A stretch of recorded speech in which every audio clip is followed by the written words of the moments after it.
So tomorrow I'm getting up bright and early to go to a ceremony, and I go to edit a live commentary that I did, and all it does is get corrupted and keep crashing my editing software. So here I am, giving you guys another boring gameplay commentary. I'm very sorry. Today we're going to be talking about toxic gamers. This video is not in direct response to Drifter's video about toxic players in Overwatch, but it definitely was inspired by it. He definitely got me thinking about toxic players. The first thing I'd like to know is, what is a toxic player? Because I always thought like a toxic player differed from just being a normal asshole or a troll.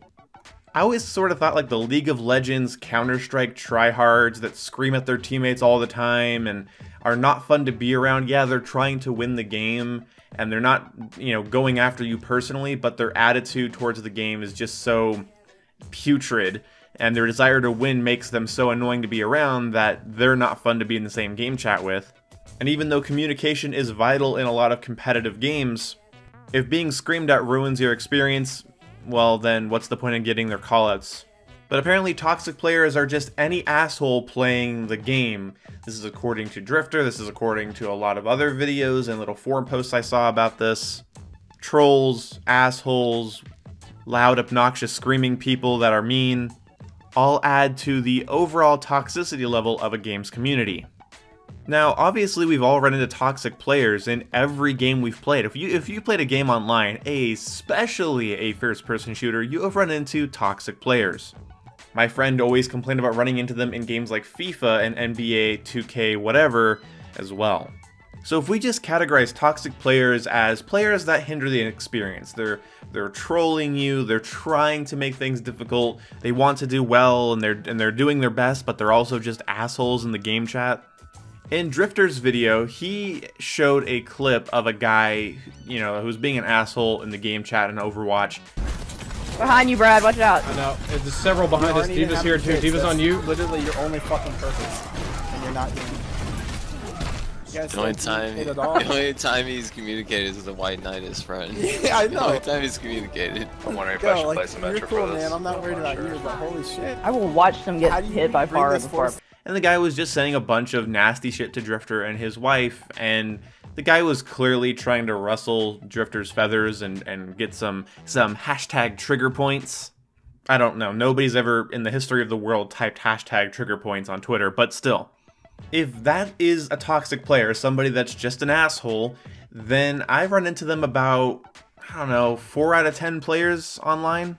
And if toxic players is just such a general term for, again, players that, affect the game negatively, then, well, I don't understand the point in talking about it, because what resolution are we trying to reach? Obviously, if you're not a toxic, volatile person that wants to trigger people online, these people will annoy you and you will run into them and it'll be frustrating.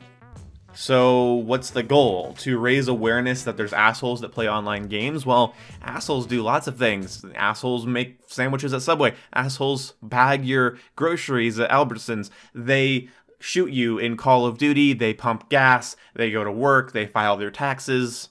You're going to find toxic asshole people everywhere. Online, they have a barrier. In real life, though, you could walk by a toxic person and you don't know. In a game, they hear you clear your throat on the mic and they decide to roast you into next week. But the reason you see this is because people go into online games knowing they have a shield, knowing they're untouchable. They project their insecurities, they let out their anger, they let out their rage. Sometimes saying disturbing things to yourself isn't enough if no one's around to be affected by it. And we've all blown up on somebody in an online game. I mean, you might be the one person that hasn't, but I think we all have. If you've played a lot of COD, Battlefield, Counter-Strike, League of Legends, chances are you've screamed at somebody. But that doesn't make you toxic. Look, all of this is to say that toxic players will exist because toxic people exist. And when people can go online and be whoever they want, however they want, with almost zero repercussions, they will. It just makes a lot of sense. Now what can you do? Well, you can block people, you can mute people. If somebody goes way over the line, you can report people. I know there's people that as soon as they hear somebody swearing or getting angry or calling names, they immediately hit the report button.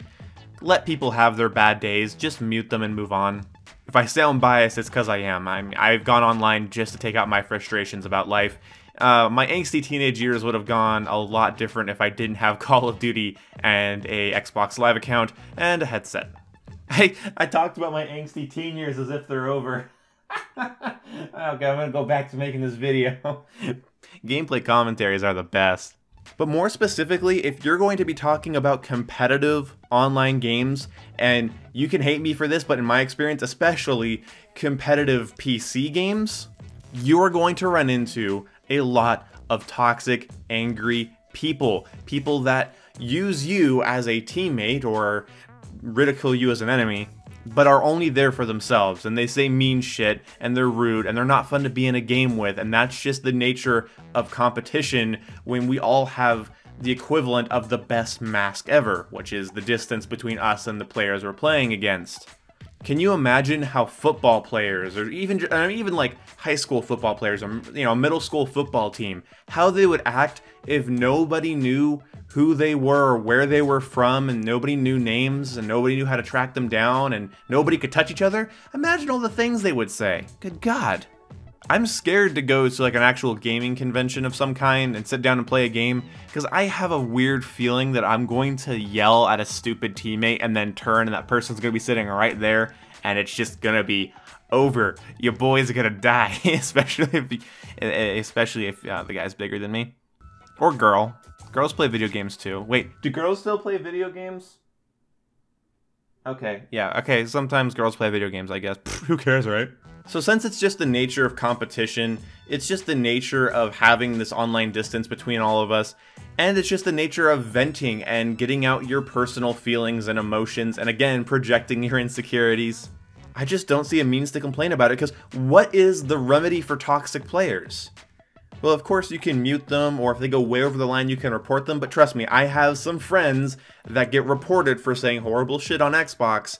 They get banned for a couple days and they come back and they do the exact same thing. It really doesn't change who they are as a person, and it really doesn't change their circumstances enough that they would be comfortable enough to be a decent human being online.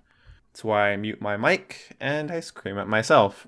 So those are pretty much all the things you can do. You can leave the game, you can report, and you can mute. That's how you deal with these people. Because raising awareness for it is stupid. All that does is give people negative pretenses before they go into your game. All you're doing is making somebody not want to play the game if they haven't already. So if you start making videos about how Overwatch is becoming increasingly toxic, then people just might not buy the game, or when they go in there, they'll be looking for this. Confirmation bias kicks in, bam, Overwatch is the most toxic game on the planet, because some people said so. When really, it's just the nature of all video games and all online things. That's why people go into Omegle and yell at people and show their dicks. It's the nature of online interaction. Because what we can't do, and I hope you stayed till this point in the video, because what we cannot do is round up all of these players, again, that we perceive to be toxic or negative to the community, and ban them from playing it. We don't know their life, we don't know their circumstances, we don't know if the only reason they get by is because they can yell at people online. We don't know their insecurities, we don't know their frustrations. Their $60, $40, $20 that they put into a game online is worth just as much as yours, even if they're an asshole. They should have the freedom to play the games they want to play. You don't just get to ban them because you don't like them. So I guess my question would be, what do you guys think is a toxic player? How do you think you could remedy it without removing their freedom to play the video games they want? And why do you think people have such an apparent dislike towards muting people and just moving on?